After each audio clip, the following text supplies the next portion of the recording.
Il y a vraiment de l'émotion, les amis. J'espère vraiment que vous allez bien. Je suis ému, je vais vraiment dire les choses clairement.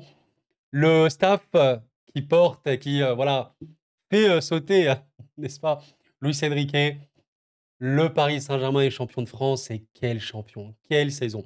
Aujourd'hui, bon, évidemment, on va quand même parler de ce match-là entre le PSG et le SCO, mais j'ai envie à travers cette vidéo là vous faire un débrief de ce match-là et on va aussi un petit peu aborder le match tant attendu qui arrive, le début, la confrontation contre Aston Villa qui va être une immense confrontation.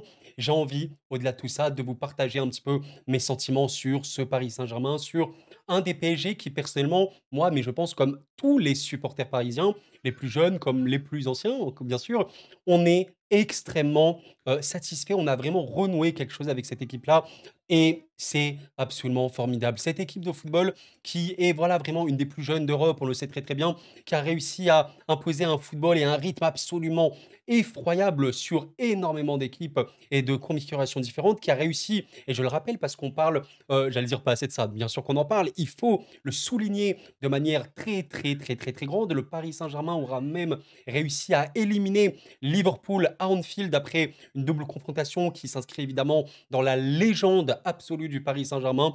Mesdames, messieurs, c'est un immense plaisir que j'ai à vous parler de ce PSG cette saison-là. J'ai commencé voilà, sur cette chaîne YouTube sans raconter trop ma vie il y a 1 an et demi environ, bientôt 2 ans je pense, au début en fait de la saison 23-24. Et ouais, il y avait beaucoup de questions qui se posaient pour l'arrivée de Luis Enrique, plein, plein, plein de petites choses.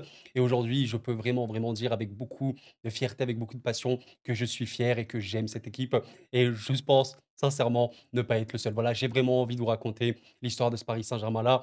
Un des champions les plus fous, vraiment. On parle de quelque chose de choquant, même pour la Ligue 1. Ouais, machin, il y aura toujours des gens qui diront, ouais, la Ligue 1, c'est fait, machin. Bon, je serai toujours un défenseur de la Ligue 1 et je serai toujours, voilà, faisant partie des gens qui diront que la Ligue 1 a un niveau qu'on veut nous vendre comme étant absolument dégueulasse. Ce n'est pas le cas, même si voilà, je sais que voilà, il n'y a pas les matchs les plus passionnants parce que beaucoup de blocs bas, on prend pas beaucoup de risques, on sait, voilà, c'est normal. Mais aujourd'hui, on est sur un PSG qui a 74 points en 28 journées, 23 matchs remportés, 5 matchs nuls. C'est des chiffres absolument hors normes, une différence par rapport au deuxième qui est choquante. Oui, honnêtement, on verra. La saison n'est pas terminée. Nous sommes en avril. Je suis en train de regarder la date, bien sûr que je sais qu'on est en avril. Il reste, allez, combien de mois de compétition? Un peu moins de 2 mois. Ça va dépendre aussi de la Ligue des Champions. On en sera là pour en parler sans aucun problème. Comme je dis, n'hésitez pas à vous abonner. En cette fin de saison, on va évoquer, au-delà du PSG, beaucoup de situations de la Ligue 1, du football européen. On a évidemment cette LDC, mais en Ligue 1, la saison se termine en mai, mi-mai, 18 mai.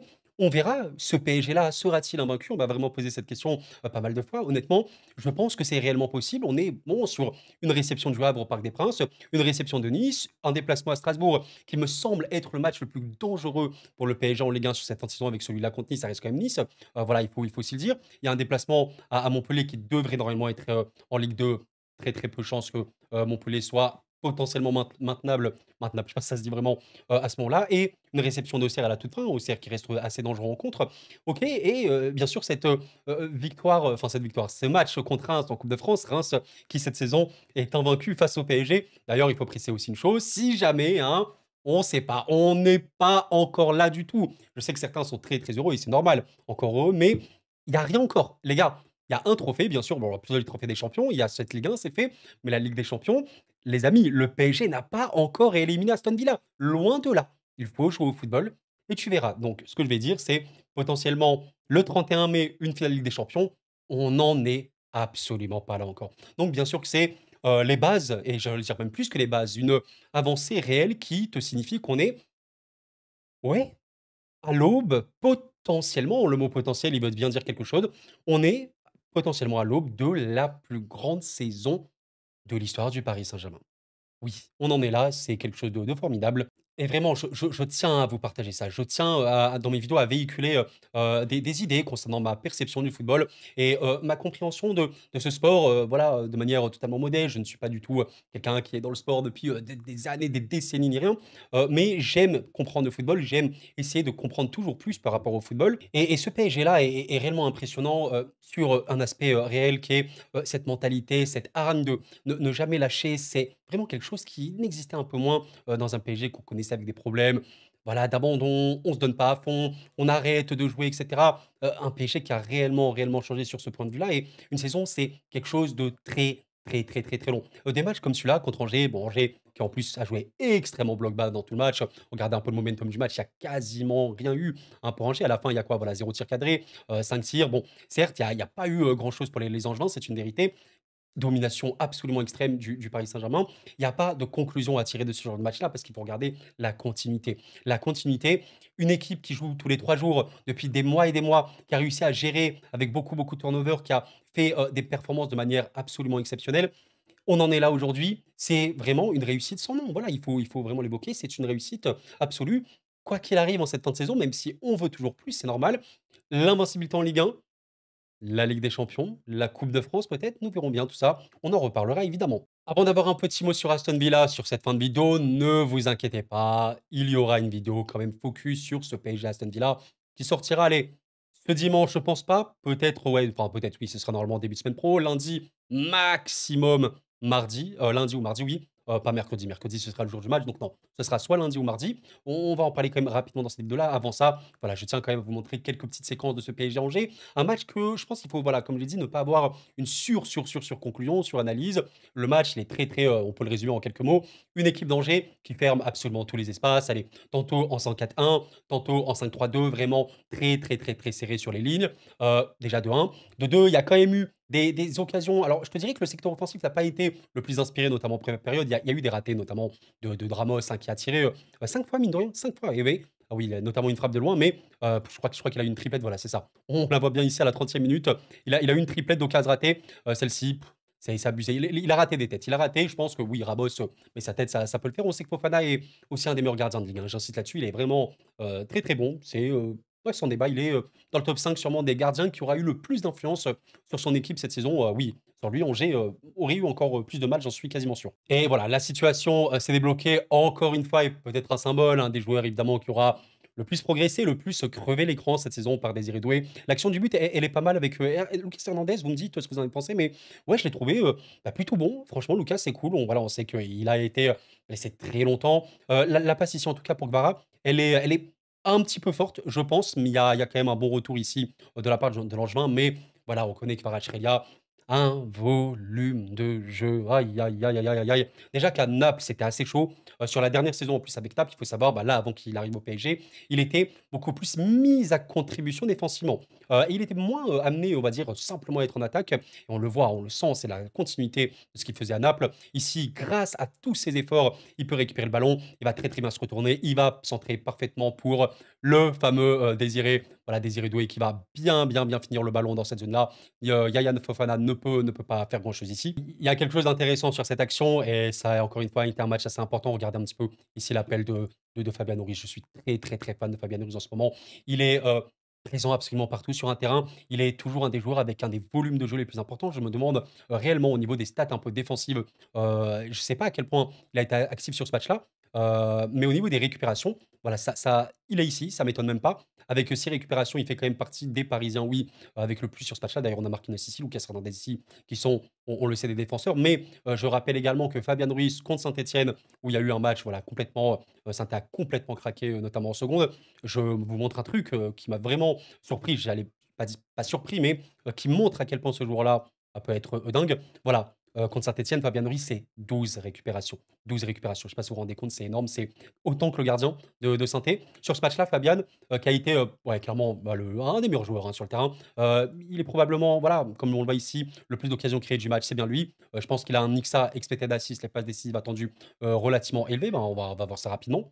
Voilà, ça ne m'étonne pas du tout. Il est ici, il est deuxième littéralement, après Kvara qui évidemment a eu une passe D, c'était logique, hein, vraiment très, très, très actif et au niveau des duels, on peut voir ça ici, regardez un petit peu, 11 duels remportés sur 18 pour Kvara. Je précise que sur FotMob, les duels remportés, c'est aussi compris les dribbles dedans. Donc il y a droit dribble réussi sur 7, il a eu quand même du déchet, au dribble comme Désiré Doué, il en a fait 3 sur 6, mais ouais, là, tous les autres choses, c'est, les duels au sol extrêmement, précieux. 5 tacles réussis sur 6. Nous parlons d'un attaquant. Nous parlons d'un joueur offensif, d'un ailier, en l'occurrence ailier polyvalent évidemment. magnifique, absolument magnifique. Kvara, notamment en seconde, il est vraiment, vraiment tellement crucial. Ça m'étonnerait même pas que vous me dites, ça a été le joueur crucial de ce match-là. Il était très, très, très, très présent. En première période, alors comme je vous l'ai dit, il y avait vraiment peu de possibilités, pas assez de mouvements, je pense, globalement, et aussi un raté de Ramos qui peut être notable. Et aussi quelque chose que je trouvais intéressant, regardez cette action. Vitinha, qui aura fait notamment un début de match en feu, dribbler, machin dans la surface, laisser tomber. Vitinha tire ici. Et c'est ça qui est super intéressant. N'oublions pas, une des clés aussi de battre un bloc bas, bah, il ne faut pas hésiter. Frapper de loin, tirer de loin. Et vous vous rappelez notamment le Manchester City qui a totalement roulé sur la première ligue, qui a en plus remporté la Ligue des Champions. C'était un City qui avait perfectionné à fond les frappes de loin, qui avait beaucoup marqué de loin. Je pense qu'il y a même une saison où Rodri, il marque énormément. Frappe extérieure surface, c'est ce qu'il faut faire. C'est extrêmement important face à des équipes ultra regroupées parce que bah, par moment, ça marque. Ouais, le ballon partait super méga bien.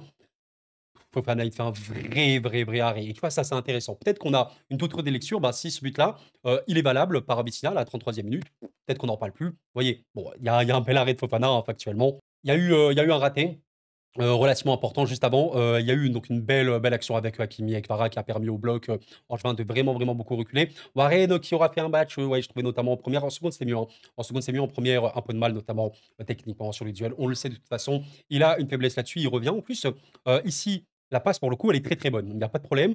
La passe le centre de Warren, très bon. Ouais, là c'est dommage, hein, là c'est vraiment une méga occasion. Tu un avant-centre, tu plutôt bon de la tête, hein. Je pense que Gonzalo, il est plutôt conseillé comme bon de la tête.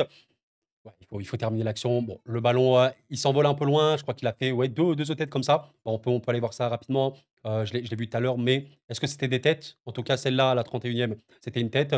À la 22e, c'était également une tête sur un coup de pied arrêté. Tête à la 36e, tête à la 39e. Non, mais s'il vous plaît, par contre, il y a que des têtes ratées de Ramos. Dommage. Il aurait pu marquer.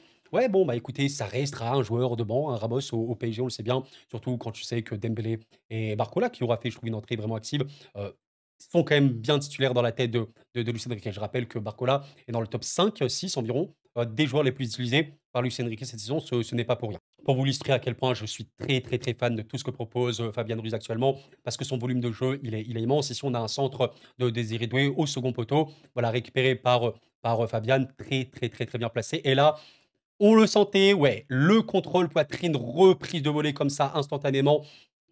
Il y a un bel arrêt encore une fois de Fofana. Alors c'est un endroit très compliqué, dans lequel marquer. Je pense que l'XG de ce genre de frappe est relativement faible, on va voir ça. Ouais, regardez un petit peu. Voilà, 0,09 XG, c'est très faible honnêtement. Ça signifie en gros que 9 des joueurs marquent dans cette position-là. C'est normal, ça s'est fermé. Le gardien peut fermer son premier poteau. Par contre, regardez le XG OT, la qualité de la frappe cadrée est plutôt très bonne parce que, ouais, le ballon, partait bien. Fofana se détend bien. Il y a un très bon arrêt ici. Mais voilà, toujours cette optique. Le ballon, il est arrêté. Bam, qu'est-ce qui est à la récupération? Fabian qui aura fait un très bon centre. Malheureusement, Ramos, je pense qu'il décroche pas assez. C'est bien contré par la défense angevine ici. Et en fait, c'est un petit peu ce que j'évoquais. Fabian, limite, je devrais en faire une vidéo sur lui. Fabian, c'est un joueur qui, je trouve, dans un premier temps, dans la première partie de saison du PSG, il était beaucoup moins impliqué dans tout ce qui va être participation collective, construction d'occasion, etc. Par contre, et il faut le voir, hein, je vous invite à aller voir notamment le début de saison, même contre Arsenal, même contre Bayern, c'est des matchs que j'ai pu revoir, enfin, notamment pour le travail, pour vous proposer une analyse qualitative. Fabien Ruiz a toujours été quelqu'un qui, sans le ballon, dans les phases offensives, se positionnait entre les lignes. Bah, par exemple, je vous ai montré tout à l'heure cette action. Vous voyez là sur le but de Doué, il y a Fabien Ruiz qui fait un appel entre les lignes.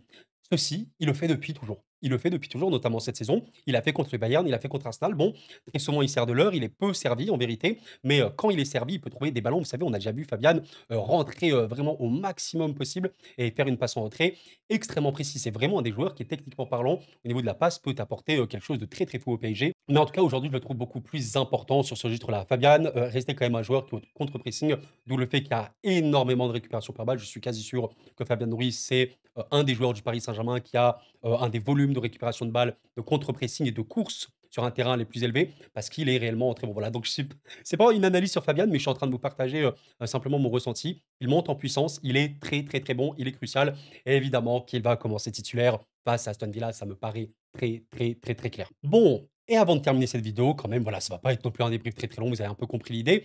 Parlons quand même un petit peu d'Aston Villa. Alors, ce qui est très, très drôle, et ça, je sais que c'est un peu un running gag dans la commune parisienne, ouais, dès que le PSG affronte une équipe qui n'allait pas bien, d'un coup, elle est à son prime. Effectivement, en fait, Aston Villa, il faut savoir qu'il y a eu, bon, un début de saison qui était plutôt très bon, mais ouais, 2025, bon, voilà, des matchs relativement compliqués. Notons quand même que c'est une équipe qui fait des résultats plutôt bons, même positifs face aux grosses équipes. Pas tout le temps, notamment ici contre Newcastle, mais de mémoire, c'est des résultats plutôt bons, hein. Il y a, bon, ils ont perdu ici contre Tottenham, ils ont perdu contre Chelsea. Il y a quand même eu une victoire contre City. Un match nul contre Brighton, bon, c'est pas non plus le Brighton fou, mais Arsenal, quand même à l'Emirates, 1-2-2. Voilà, on en reparlera dans la vidéo. Et ils ont perdu contre Monaco, notamment en Ligue des Champions.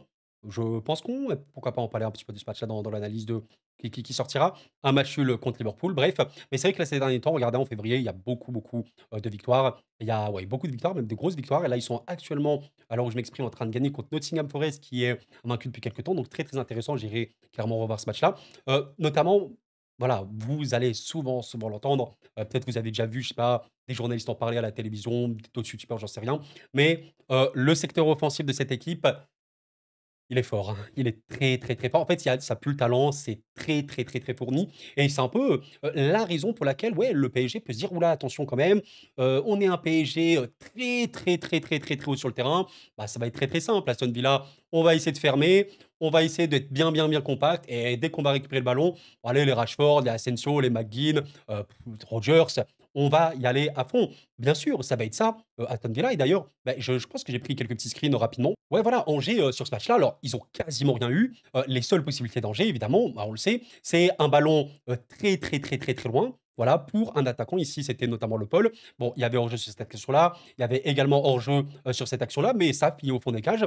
Ouais, c'est une possibilité, c'est réel. Bah, c'est notamment, vous savez, le Barça a souvent pris des buts d'ailleurs comme ça cette saison, comme le Bayern Munich. En vérité, toutes les équipes qui sont super hautes sur un terrain, d'où le fait d'arriver à bien, bien, bien fermer, avoir aussi une qualité individuelle défensive de très, très haute qualité, comme on a pu le voir face à Liverpool, où il y avait un PSG défensivement vraiment, vraiment de très, très, très haut niveau contre-pressing. C'était une machine, tu vois. Je me rappelle du match au Parc des Princes.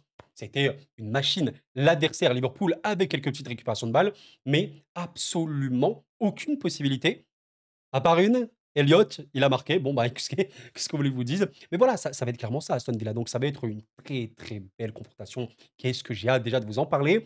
On se retrouvera pour un avant-match tranquillement en live sur cette chaîne YouTube, sans aucun problème et ouais, vraiment profitons. Évidemment qu'on se dit aujourd'hui que le PSG doit évidemment éliminer Aston Villa parce que le PSG est plus fort, mais c'est une grosse, grosse, grosse équipe. Je pense que, si, certains peut-être se disent: «Oui, on y va, très, très, très confiant, on est déjà qualifié», c'est une erreur, les amis. C'est une erreur et croyez-moi, au Paris Saint-Germain, les joueurs, il y a personne qui se voit déjà qualifié. Il faut jouer un match de football et n'oubliez pas, l'expérience nous montre des choses et cette saison nous l'enseigne extrêmement bien. Les amis, à un moment, le football nous enseigne des choses, le réalisme, ça fait tout. Le PSG aura fait une performance absolument exceptionnelle au Parc des Princes, mais n'aura pas gagné. Le PSG aura perdu ce match-là, parce que c'est le foot. Donc, on va voir, on va voir. Le réalisme, le réalisme, le réalisme. Peut-être que tu feras pas le match du siècle. Tu es pas obligé de faire un match parfait de A à Z, de noter 99,9 sur 100. Mais même si tu fais un match, allez, 70 sur 100, mais que tu es réaliste, ça va le faire. Donc, il faut évidemment imaginer une très très belle intensité. Et voilà, le PSG, parce que Nantes aura accepté, je crois, de déplacer le match Nantes-PSG, nous aurons PSG Aston Villa le 9 avril. Et 6 jours plus tard, comme Liverpool en vérité, mardi 15 avril, Aston Villa PSG. Et le 15 avril au soir, nous saurons si le Paris Saint-Germain est qualifié pour les demi-finales de la Ligue des Champions. Nous en reparlerons, les amis. Je vous remercie de m'avoir suivi dans cette vidéo. Prenez le temps de laisser un like avant de partir. Et d'ici là, je vous souhaite beaucoup de paix, beaucoup de santé. Le PSG champion, je suis extrêmement heureux de vous en parler. On en reparlera bien évidemment. D'ici là, portez-vous bien, c'était Kouro, prenez soin de vous et la paix sur vous.